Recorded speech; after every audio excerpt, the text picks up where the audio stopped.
ஒவ்வொரு புராணத்திலையும் ஒவ்வொரு இதிகாசத்திலையும் ஒவ்வொரு தேவ கதைகள்லையும் இருந்தாலும் ஒவ்வொருவரும் நமக்கு ஒரு ஆன்ம பாடத்தை நிச்சயமாக கற்று தருவார்கள்.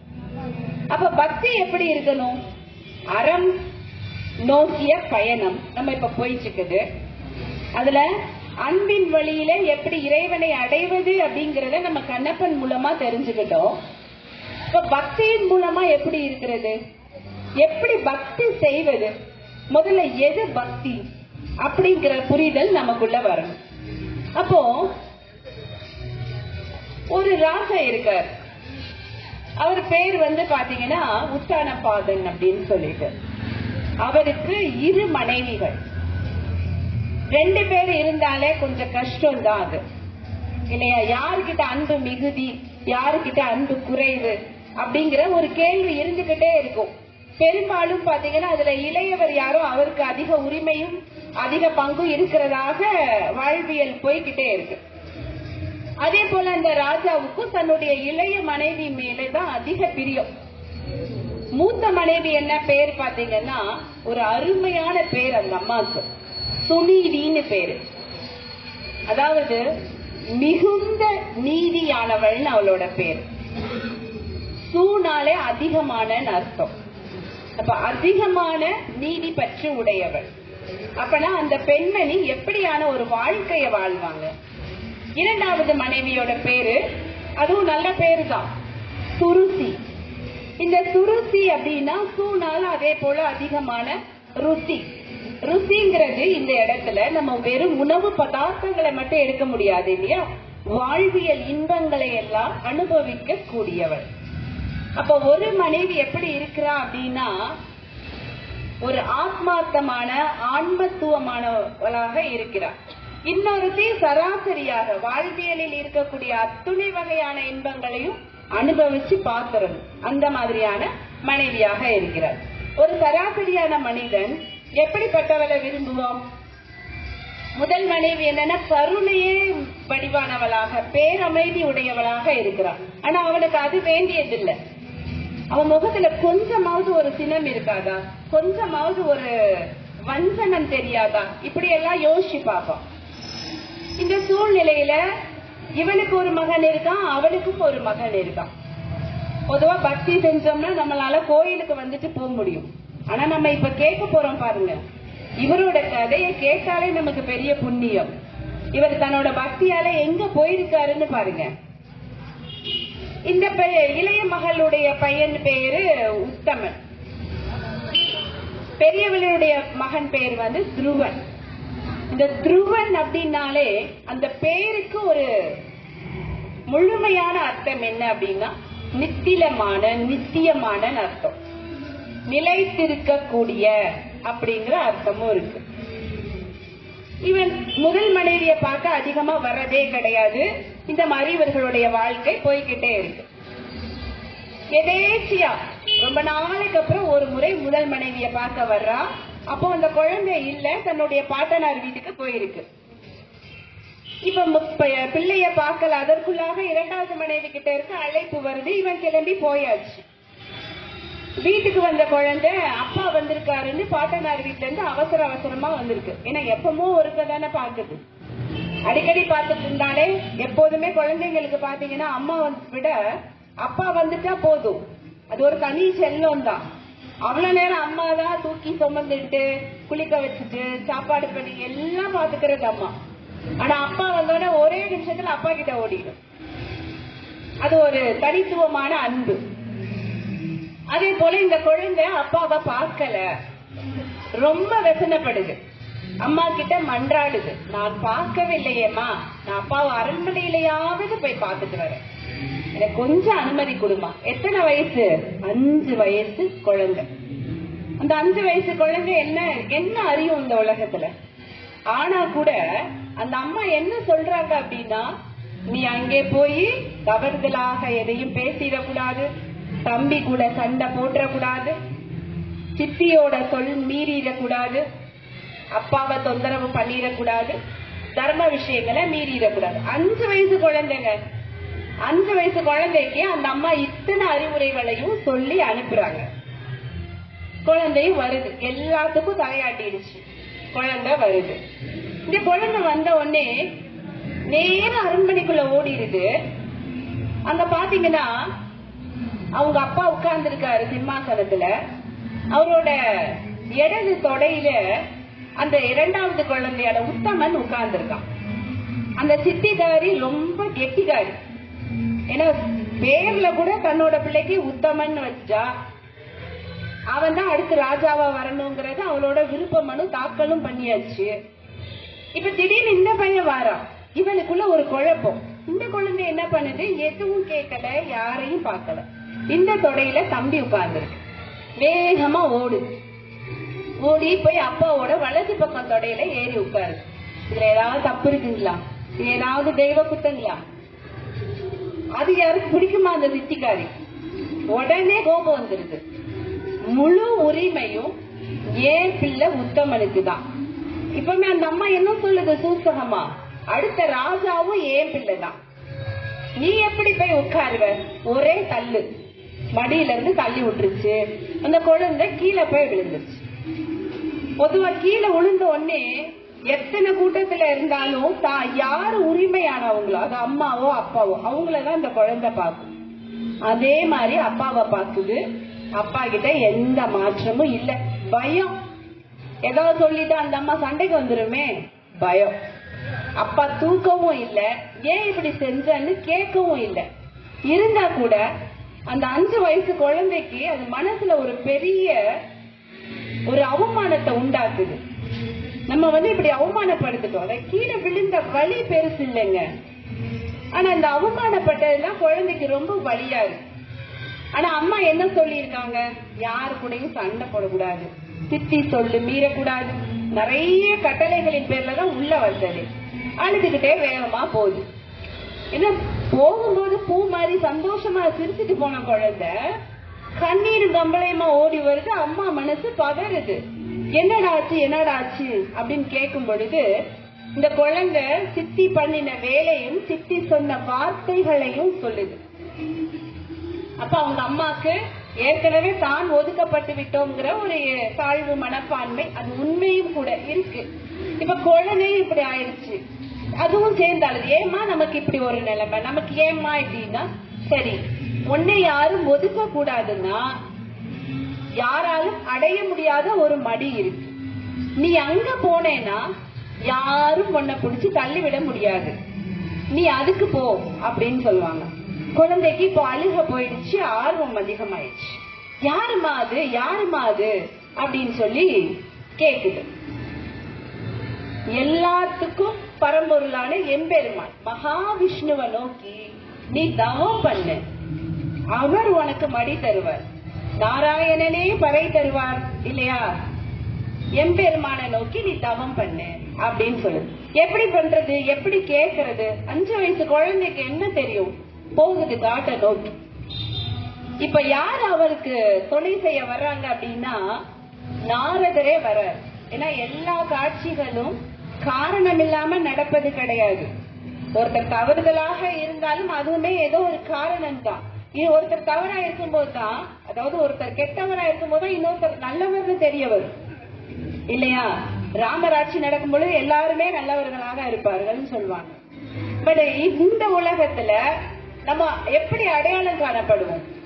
அப்ப அதே போல இந்த குழந்தை காட்டுக்கு போது இந்த குழந்தையுடைய வாழ்வியல் முறைகளை எல்லாம் பார்த்துக்கிட்டே இருக்கிற நாரதரே வராரு. அவரே அவருக்கு சொல்லி கொடுக்கிறார், எப்படி இறைவனின் திருநாமத்தை உச்சரித்து தவம் செய்வது. இந்த குழந்தை அசரவே இல்லைங்க.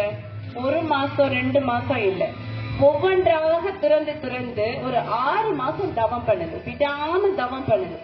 6வது மாசம் வரும்போது தண்ணி கூட பருகல. அந்த இறைவனின் திருவுருவத்தை மனசுக்குள்ள நினைச்சுக்கிட்டு இறைவனின் நாமத்தை உச்சரிச்சுக்கிட்டே இருக்குது, விடாம உச்சரிக்குது. எம்பெருமானுக்கு ஒரே பரவசம், மகிழ்ச்சி. எல்லா காரணகர்த்தாவும் இறைவன் தானே. இப்ப அவரு அதாவது பல வருடங்கள் சொல்லலாம், மாமாங்கம் சொல்லலாம், இத்தனை வருடங்கள் தவம் பண்ணாலும் கிடைக்காத காட்சி. ஒரு சின்ன பாலகன் 6 மாதம் தவம் பண்ணிட்டான். ஆனா முழுமையான பூரணத்துவமான ஒரு தவம் காட்சி கொடுத்துட்டார். எம்பெருமானோடைய அந்த ஜொலிப்பு அவன் முன்னாடி இருக்கு. கண்ணு திறக்கல குழந்தை. எப்படி திறக்கும்? அது மனசு முழுக்க இறைவன் கிட்டயே லயிச்சு இருக்கு. இப்ப இறைவனுக்கே சிரிப்பு வருது. இறைவனை வேண்டிதான் என்ன பார்க்கணும் தான் நீ இருக்க, நான் உன்னை முன்னாடியே வந்துட்டேன், ஆனா நீ இன்னும் என்ன கண்ணை திறந்து பார்க்கலையே. இப்ப என்ன பண்றாரு? சங்கு சக்கரதாரி இல்லையா, எப்போதும் அவர்கிட்ட சங்கும் சக்கரமும் இருக்கும். அதுவும் பெருமாள் கிட்ட இருக்கிற சங்கு பாஞ்சசன்யம்னு பேரு. அந்த சங்கோட நுனியால அந்த குழந்தையோட கண்ணத்தை தட்டுறாரு. சங்கு ரொம்ப அற்புதமானதுங்க. அது வீட்டுல வச்சு வழிபட்டாலும் மகாலட்சுமியோட அருள் கிடைக்கும். அதுலயும் வலம்புரி சங்கு ரொம்ப அற்புதமானது. அப்போ அந்த சங்கு வேதங்களின் உள்ளிருப்பு.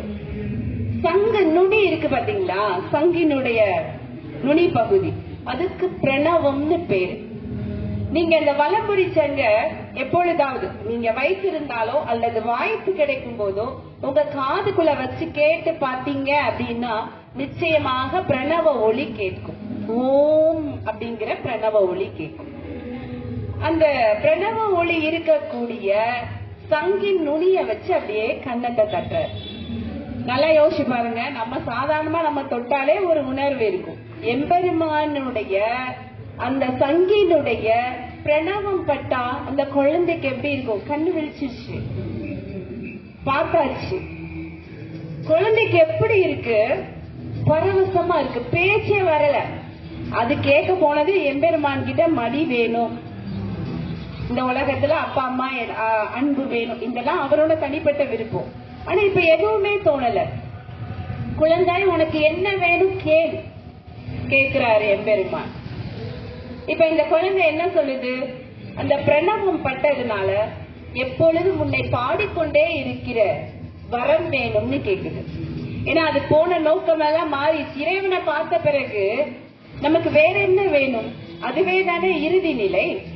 அதுக்கு மேல வேற ஒண்ணுமே கிடையாது. இப்படி கேட்ட உடனே எம்பெருமான் என்ன பண்றாரு? குழந்தைய வாரி அணைச்சுக்கிட்டாரு. குழந்தைக்கு 36,000 வருஷங்கள் ராஜ பரிபாலனம் பண்ணக்கூடிய வல்லமைய கொடுக்கிறார். அது மட்டும் இல்லைங்க, என்னைக்கும் பூரணத்துவமா வானத்துல துருவ நட்சத்திரமா ஜொலிக்கிற அந்த ஒரு பாக்கியத்தை கொடுக்கிறார்.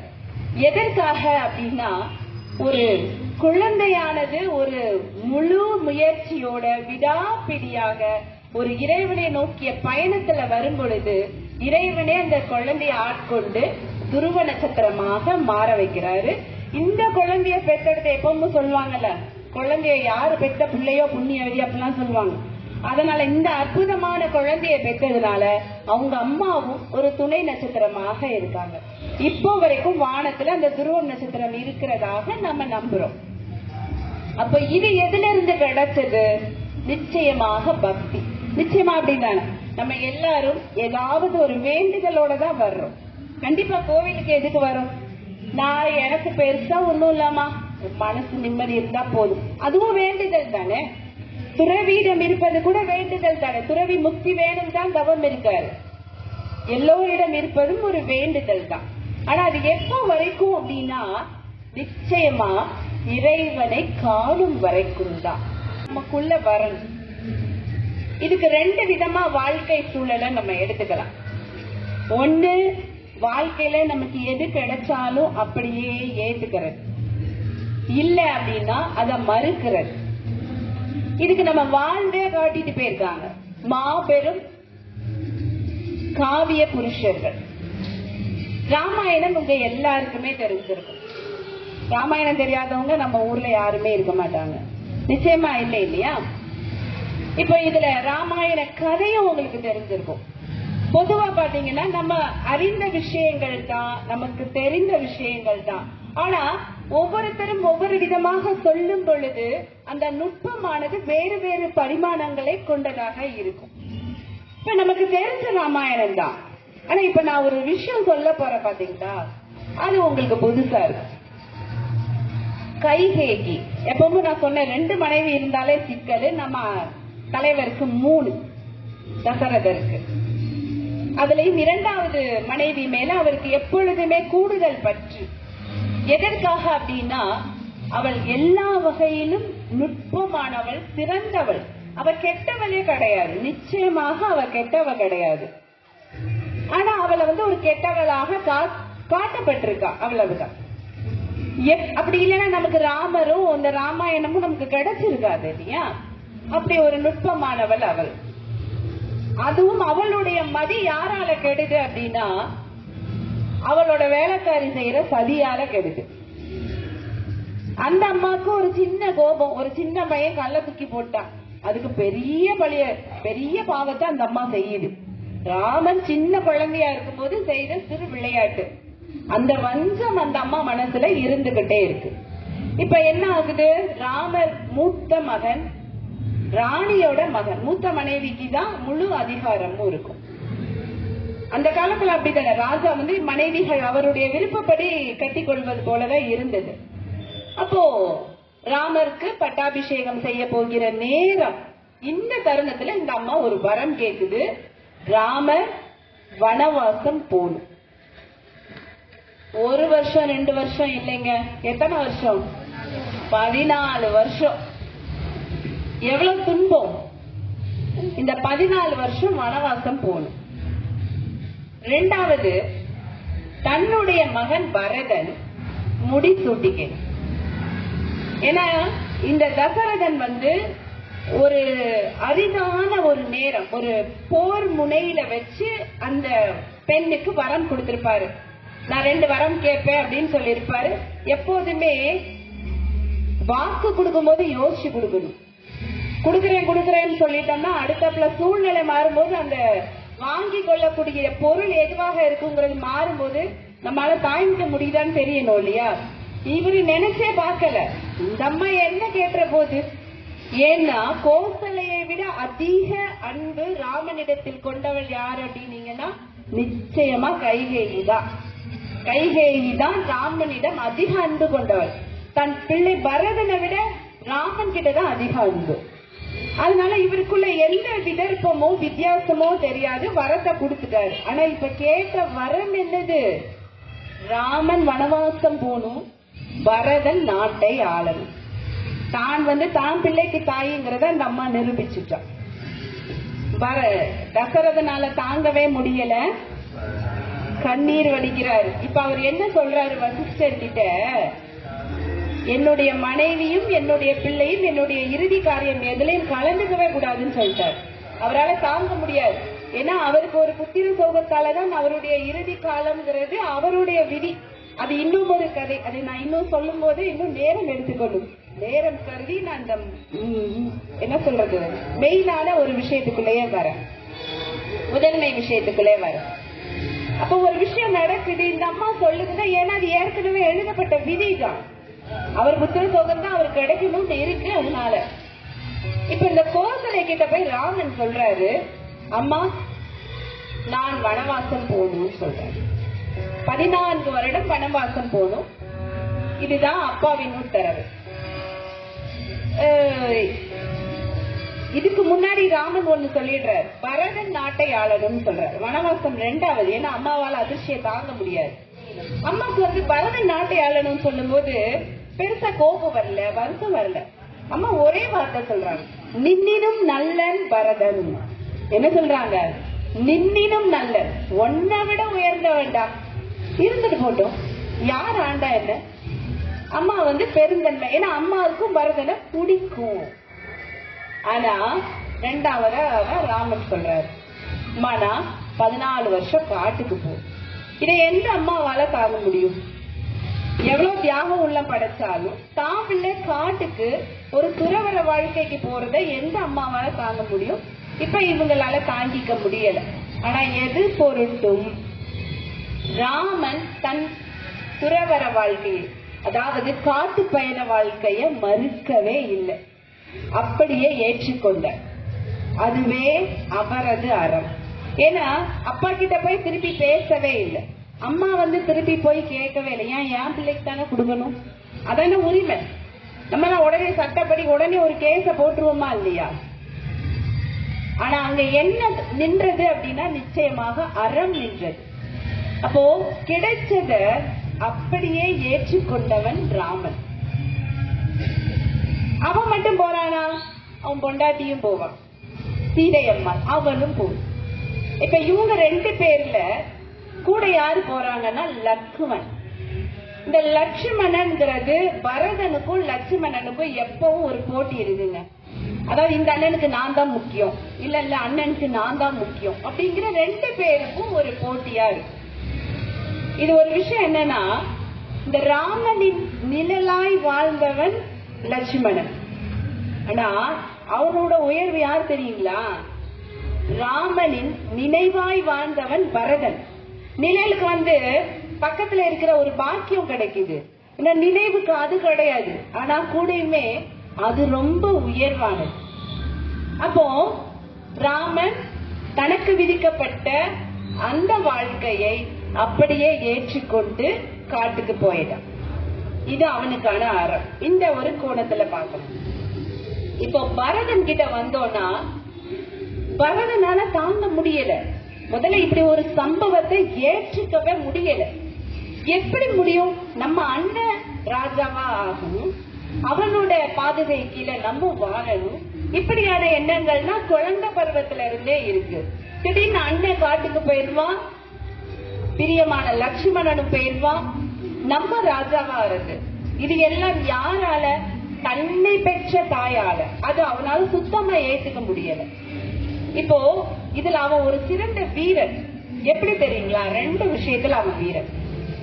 இந்த ஒரு கடினமான சூழ்நிலையில நம்ம யாருக்கு கெடுதல் செஞ்சோமோ அவங்கள பார்க்க முதல்ல வெட்கப்படுவோம், பயப்படும். பயம்ங்கிறது அவங்க நம்மளை தாக்கிடுவாங்கிறது இல்ல. தன்னஞ்சறிவது பொய்யேற்க பொய்த்தபின் தன்னஞ்சே தன்னை சுடும் சொல்றாங்க. மனசரியா ஒருத்தருக்கு ஏதோ பண்ணிட்டோம்னா அவங்களால பார்க்க முடியாது. பரதன் அந்த ஒரு கட்டத்துல இருக்கு. அவன் பண்ணல, ஆனா எல்லாரும் சேர்ந்து அவனை அங்க ஒரு கட்டத்துல தள்ளிட்டாங்க. அந்த வட்டத்துக்குள்ள அவன் விழுந்துட்டான். இப்ப அவன் அம்மா செஞ்ச காரியத்தினுடைய சாதக பாத விளைவுகள் அவனுக்கு தான் சேரும். இப்ப போய் கோசலைய பார்க்க போறான். அப்போ ஒரு சிறந்த வீரன் இல்லையா அவன். ஆனா கோசலை உனக்கு தெரியாம இது நடந்திருக்குமா இப்படிதான் கேட்பாங்க. அப்ப கோசலையாலும் வெறுக்கப்பட்டுட்டான், அம்மாவை அவனே வெறுத்துட்டான். அப்பா தனக்கு எந்த இதுவும் இந்த பிள்ளை செய்யக்கூடாதுன்னு சொல்லிட்டாரு. உறவினர்கள் வெறுத்துட்டாங்க, அறம் நம்மளை வெறுத்து விட்டதோ, இவ்வளவு கேள்வி அவனுக்குள்ள இருக்கு. அண்ணன் போன பின்னாடி இவன் என்ன பண்றான்? தானும் ஒரு மர உரினா அந்த துறவிகள் போல அந்த ஆடைகளை கட்டிக்கிட்டு ராமர் இருக்கிற அந்த கானகத்தை நோக்கி போறான். அந்த கானகத்துக்கிட்ட போகும்போது இப்ப ராமர் கூட யார் இருக்காங்க அப்படின்னா ராமரின் சகோதரனாக குகன் இருக்கார். இந்த குகன் தூரத்துல யாரும் வர்றாங்களே ஆற்றை கடந்து அப்படின்னு பாக்குறாரு பரதன். லக்ஷ்மணனும் பாக்குறான். லக்ஷ்மணன் எப்போதுமே சட்டென உணர்ச்சி வசப்படக்கூடிய ஆள். உடனே இவன் நம்ம அண்ணன் இங்க நாடே வேணாம்னு சொல்லிட்டு வந்த பிறகும் தாக்க வந்திருக்கானே அப்படின்னு வாழை எடுக்கதான் போறாரு. அப்போ குகன் கொஞ்சம் பார்க்கிறாரு, நில்லுப்பா நில்லு. அவன் முகத்துல எந்த வேட்கையும் இல்ல, வேட்கை விருப்பமும் இல்ல. அவன் முகத்துல ஏதோ ஒரு கவலையும் அமைதியும் இருக்கு. என்னன்னு பாப்போம் பொறு. அதே போல கிட்ட வர வந்த உடனே இப்படி விஷயத்த சொல்றாரு. முகத்தை பார்த்த உடனே கண்டுபிடிச்ச குகன் என்ன சொல்றாரு தெரியுமா? முதல்ல கோசலை என்ன சொன்னாங்க? நின்னினும் நல்லன் அப்படின்னு சொன்னாங்க. இவன் என்ன சொல்றான்? 1000 ராமர்களை விட உயர்ந்தவன் நீ, அதனாலதான் ராஜ பதவியே உனக்கு கிடைச்சிருச்சு. இப்ப இவன் நினைச்சதுதான் சட்டம், இவன் என்ன சொல்றானோ அதுதான் நடக்கும். ஆனா அது எல்லாம் வேண்டான்ட்டு அண்ணனை திருப்பி நாட்டுக்கு கூட்டிட்டு போக வந்திருக்கிற அவ்வளவு நல்லவன் நீ அப்படின்னு சொல்லி புகழ்றாரு, கூட்டிட்டு போற. இப்ப இந்த கூட்டிட்டு போனவனே அங்க ராமர் கிட்ட போய் கெஞ்சுறாரு, கதறாரு. ராமர் என்றுமே அறம் பிறவா, அதாவது வலுவாத நெறி உடையவர்.